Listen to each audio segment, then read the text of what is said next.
حکیم الامت حضرت مولانا اشرف علی تانوی رحمت اللہ تعالی علیہ د یو کتاب دے د اغی کتاب نم دے حقوق العباد، بندوں کے حقوق، د بندگانو حقوق دے پکی ذکر کری دی. پا دغی کتاب کی لکھی چی یو قصبہ دا پا انڈیا کی چاغیتا تانبون ویلے کی. پا دے قصبہ کیو پا دغی علاقہ کی یو کس دا سے او چی ہغا د دې عادی جوړ شوی چې مختلفو علاقو کې به ګرځېدو سوال به کولو،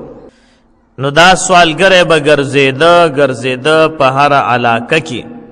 پیسې به راغونډولې. نو بیا د ده یوه کمره وه، هغې کمره کې یو ګوټ کې به یې خښولې، ځمکې کنیستې او بهر ته به یې خښې کړې. نو سهلکانو شریران دسې بدعمله شانتیو هغې وکتله چې دا صیب خو لګیا دی پیسې خښوي، نو د ورته خیال نو هغوی چې کله دی ولیدو او دی خیر پسې ووته چې سوال وکړي ګداګري وکړي، نو دوی رالل او هغه ځای یو کنیستو پیسې یې راوویستلې او په هغې پیسو باندې زبردست خوراک تیار کړ. ناشنا خوراکونه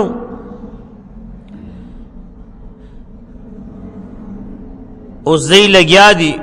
خوراک یې تیار کړی دی، ناست دي ورته چې دی کې دغه کس راله دا سوالګری چې راله نو دی نه تپوس کوي چې نن ستاسو څوک خاص میلمه راغلی و چې تاسو دا دومره بهترین خوراک تیار کړی دی؟ نو دی هلکانو ورته ویل جناب دا ستاسو برکت دی، څوک میلمه نه دی راغلی، دا ستاسو د برکته مونږ خوراک کو. خو دی په دې خبره باندې پوه نه شو، نو دی کس خوراک شروع که چې زه تیم خوره ورسره، ویڑیا مال دے لگیا اسا وی ویڑیا شراب قاظم سکلی دی نا پختانو ویا او سی مفت ملاویگی نو بس بیا خو سړی سرپه نه کوي او بیا خوراکم دومره کوي چې د بل څیزه ځای پکې ني. نو څه وخت پسې بیا تپوس وکړه چې آیا ستاسو څوک اهم میلمه راغلی و یا ستاسو دوست راغلیو که رشتہ دارانم راغلیو یا اهم کسان راغلیو چې تاسو دا دومره بهترین خوراک تیار کړی دی او پوخ کړی دی؟ نو دې هلکانو خندل او جواب یې ورکړ دا هم ستاسو برکت دی، یو میلمم نه دی راغلی، ستا د برکته دا خوراک کو. نو د ده په زړه کې شک را پیدا شو. سره پیدا شو شک چې چرته د هلکانو زما دغه روپۍ نی راویستې. نو کمرې ته یې منډه که او کله چې هلته وردن نشو ځای یې راکولو که هغې کې روپۍ نه وې، نو خفګان برداشت نه که او په زړه باندې دوره راغله او د هغې دورې نه دا سړی مړ شو، هارډ اټیک ورته وشو، هارډ فیل شو، مکه ځای باندې مړ شو د ډېر خفګان د وجې نه. یاد ساتئ ډېر خلک داسې چې د خوشحالۍ نه ورته هارډ اټیک کېږي.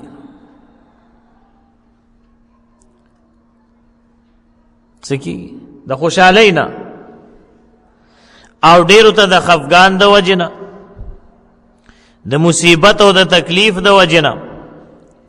د غم د وجنه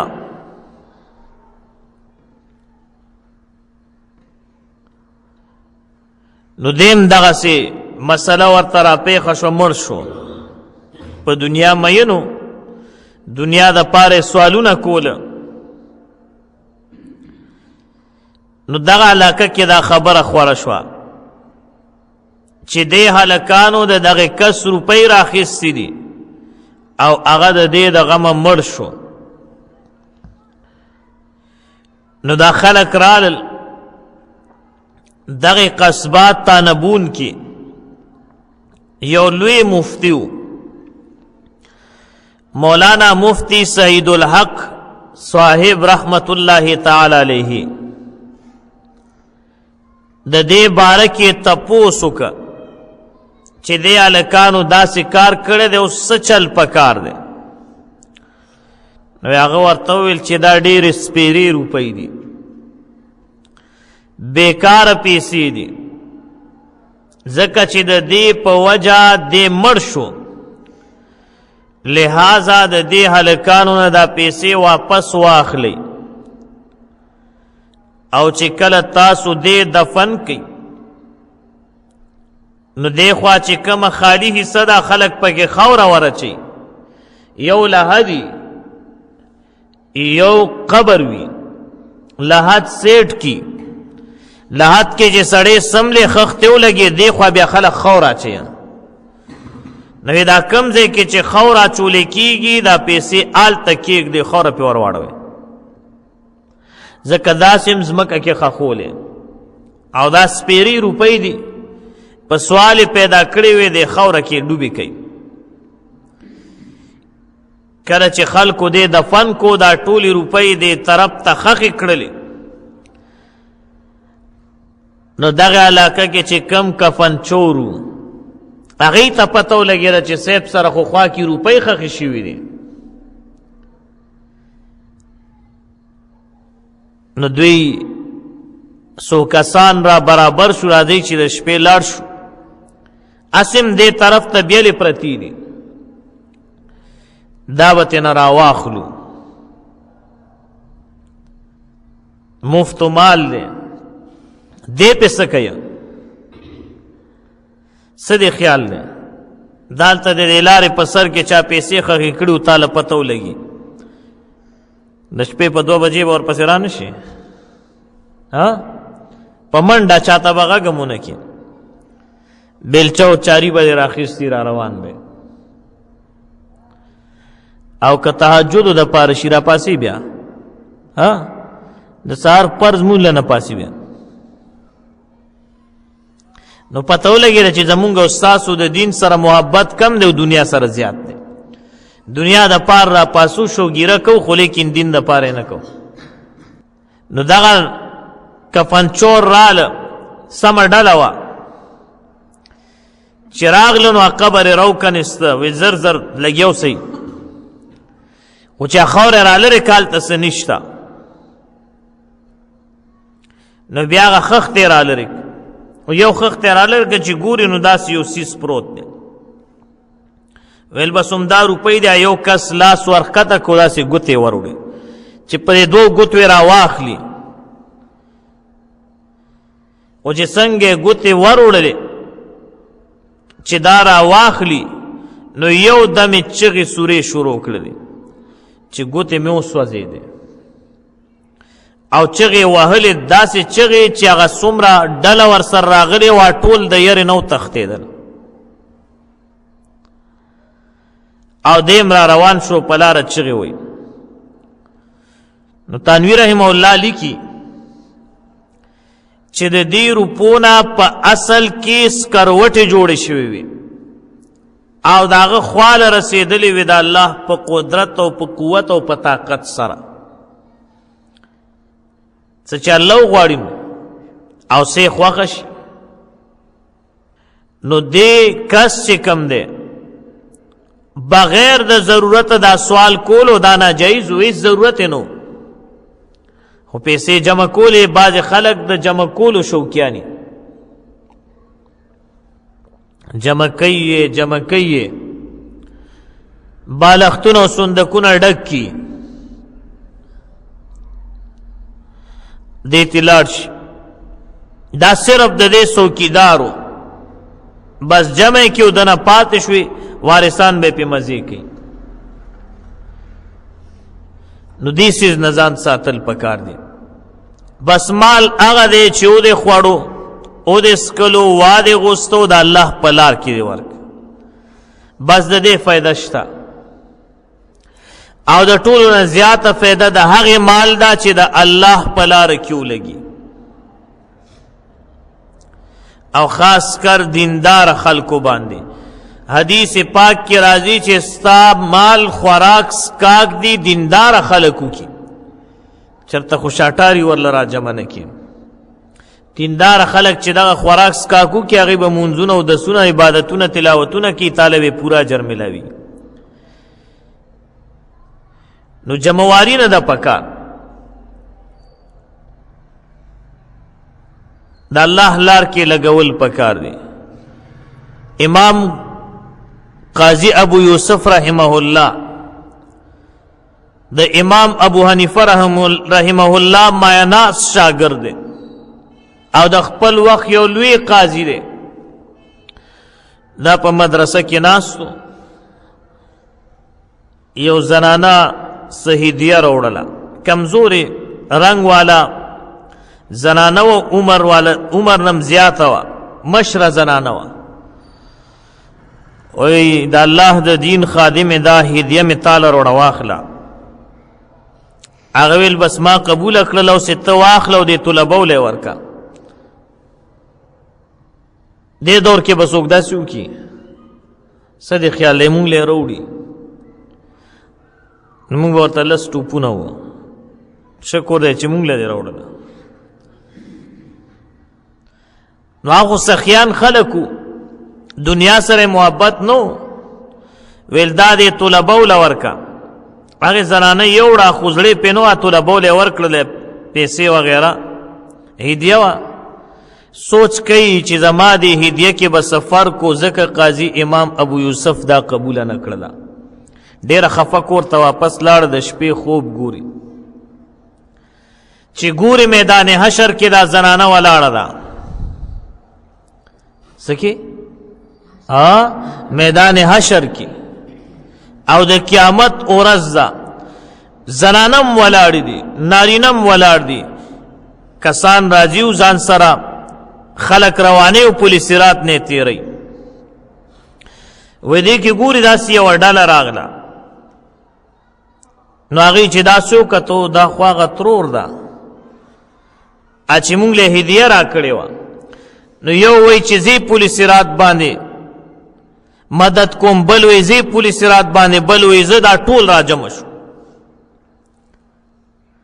خو فیصله دا وشوه چې بس دا یو طالب العلم دی دا زنانه د لاس نو ونیسي پولیس رات باندې دی بوزي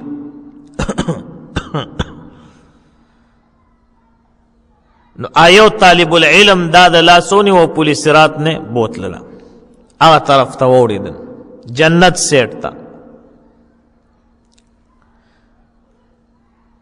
نو دا نیکان خلق علماء طلباء دا د قیامت پورز د قرآن حافظان دا شفاعت کوي او دا ثابت دی نو دا زنانه چې کله را بیدار شوله نو سوچ کولو چې ما سره خو امام قاضی ابو یوسف رحمه الله ډیر خو کړل چې زما د شفاعت د پاره یو لوی ډله د قیامت پورز موجود ده اسی چې د یو زنانه خپل زوی طالب العلم یو پاغه باندې خرچه کوي او خیال ساتي نو دغه زنانه ته الله پاک کم مقام ورکي او زمونږ استاد زنانه دا نه خوخي چې زما زوی د طالب العلم شي ځکه هغوی خبر نه دی د دین نه هغه د دنیا کارونو روزګارونو باندې بس ټوله زندگی تباہ کړې ده بهر حال مثال می وې دې د پاره چې مونږ او تاسو خپل مال او دولت د الله په لار کې ولګو نیکانو خلکو باندې فقراء او مساکینو باندې راځم خپل خبره تا د هغه کس دا ګوتې به سوځېدې. تنویر رحمه الله لیکي چې قصبه تانبون کې د ده دا واقعه ډېره مشهوره شوه. نو ده به ځان سره یو لوښی ګرځو، په هغه لوښي کې به یخې اوبه وي، نو دا ګوتې به یې پکې ښکته کړې وي، خو لیکن د دې ګوتو دا تپش دومره زیات و چې هغه اوبه به ګرمې شوې، نو ده به دا ګوتې را بهر کړي، اوبه به یې واړولې، خو لیکن چې دا ګوتې به یې د اوبو نه بهر وې نو ده به چغې والې، ګوتې به یې سوځېدې، ځکه د جهنم اور سره لګېدلې وې. نو دا څو ورځې ژوندی و او چغې سورې به یې وهلې او د هغې نه بعد سړی مړ شو. مسلمانانو ورونو، تاسو خپله سوچ وکئ چې د دغې کس چې کفن کش ورته ویلې کېږي، کفن چور ورته وایي، دغې پیسو سره ګوتې لګېدلې وې او د دنیا زندګي پرې راتنګه شوې وه، چین او سکون ختم او چغې سورې یې وهلې. نو چې کم کس په دې عذاب کې پخپله مبتلا و نو هغه ته به څومره غټ تک، هغه ته به څومره لوی ضرر و، هغه ته به څومره لوی مشکل او پریشانی وه. نو براه کرم چې د دې څیزونو نه بې ځایه سوال کول او چاته لاس نیول، دې نه ځان ساتل پکار دی. دینم د قبر عذاب را پیدا کیږي او جوړیږي. یو خو یو سړی ضرورتمند دی، خو لیکن خوددار سړی چې وي، ضرورتمندم وي، نو هغه عموم سوال نه کوي، د هغه د الله په ذات اعتماد دی. خو بعض اوقات یو سړی ډیر مجبور شي،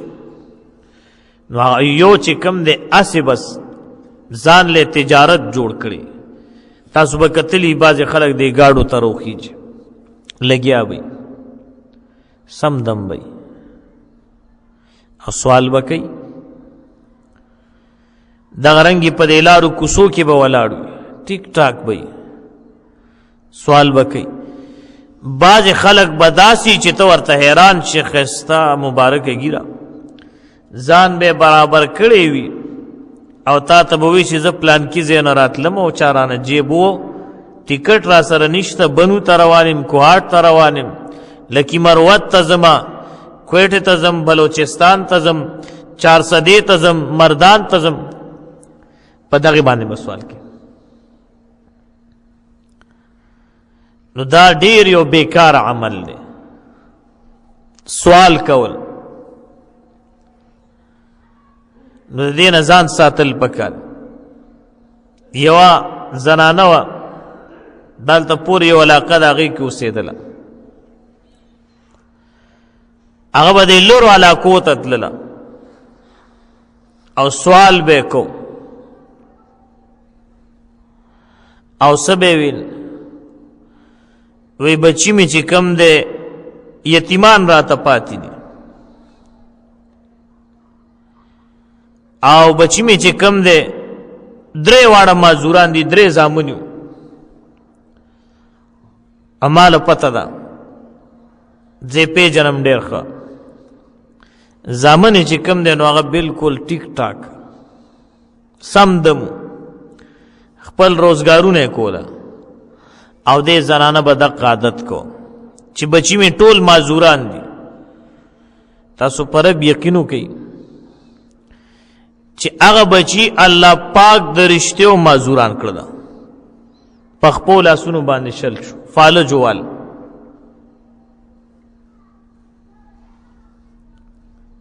والله قادر مطلق ذات دی.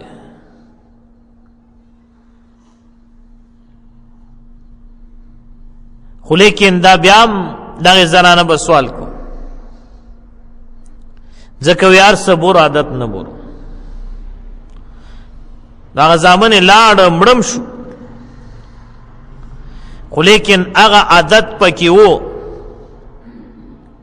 بیا چرته لرې ځیله تللی ون خیر راغونډو سوال یې کو ګاډي نه چې راکوزېده غټ ګاډی و ابورکیال ته ونختلو د ګاډي د اخري جوړې ته راوغورځېده ګاډي سره ته کپره بیله شو نو یاد ساتئ په الله باندې اعتماد پکار دی بنده بچاله څه ورکیا زما خپل مزاج دا دی خپل خیال می دا دی سوچ او فکر می دا دی زه هغې کسانو سره زما ډېر طبیعت نه لګي چې د مالدار سړي سره ناست وي او هغه له پالش مالش لګوي او د هغه ته څه کوي خوشامدې کوي ولې ستا دومره اعتماد د الله په ذات باندې ختم شو یاد ساتئ شریعت مطهره نه قربان شم لیکي مسله دا ده که یو سړی مالدار سړی ته پاسېد او ودرېده ورته دې دپاره چې دا مالدار دی او دله الله پاک دولت ورکړی دی په دې سړي کې ټکې ایمان نشته امونږ او تاسو خو بالکل نه او بیا دور داسې راغلی چې د دغې مالدار خلکو دغه عهدهدارو خلکو په سر باندې مونږ او تاسو جګړې کوو او د خپل رور د خپل رشته دار د خپل ګاونډي او د قرنګې د خپل د تره زوی د ماما زوی ګریوان ته لاس ورچو تاسو به وګورئ د اوټونه را روان دي بیا زمونږ د خلکو عوامو د دغې کینډیډیټانو نه خدایان جوړ کړي دي د خدای پاک خبره دومره نه مني د محمد رسول الله صلی الله علیه وسلم دومره نه مني چې څومره خبره د خپل لیډرګي مني او د دغې لیډرګي په سر باندې رشته داران ته خفا بچی ته خفا مور او پلار ته خفا ګاونډیان ته نه خفا خدای ته وګورئ چې په دې سیزونو باندې خپل خپلوانو سره جنگ جګړې مه کوئ دا خو د دنیا هدي دي ویبا بیا ختم 100 کالو د پاره 5 سال ختم بس بیا در باندې سو خرم نه سره بیا پاکستان کې اوسې دیم نشي بار ملک لا بتخته ځکال ته خو کرپټی کا لګي غلاګانی کړي لګي پیسې والی لګي د عوامو ویني او زویس کړي بهر حال مقصد می دا ده چې الله اسره کوي اعتماد توکل بروسا صرف په یو الله باندې بس دا خلق چاله سنا شو ورکول ورکون کې ذات څوک دی د رزق خزانه چا سره دی د عزت خزانه چا سره دی د مال او دولت خزانه چا سره دی یو الله سره دی نو موږ تاسو الله پرې خو دا الله تمشا کړل او کم سړی چې د مخلوق نه تم کوي وی الله پاک دې مخلوق ته اوس پاری وي دې ورس په ورځ ذلیل کیږي او یاد ساتئ دا لاندې خلک چې څومره د غټو خلکو سره تعلقي دله چې نقصان هم رسیږي او دله مرګ هم راځي د غټو خلکو دله سره راځي بیا هغه په خپل مطلب کی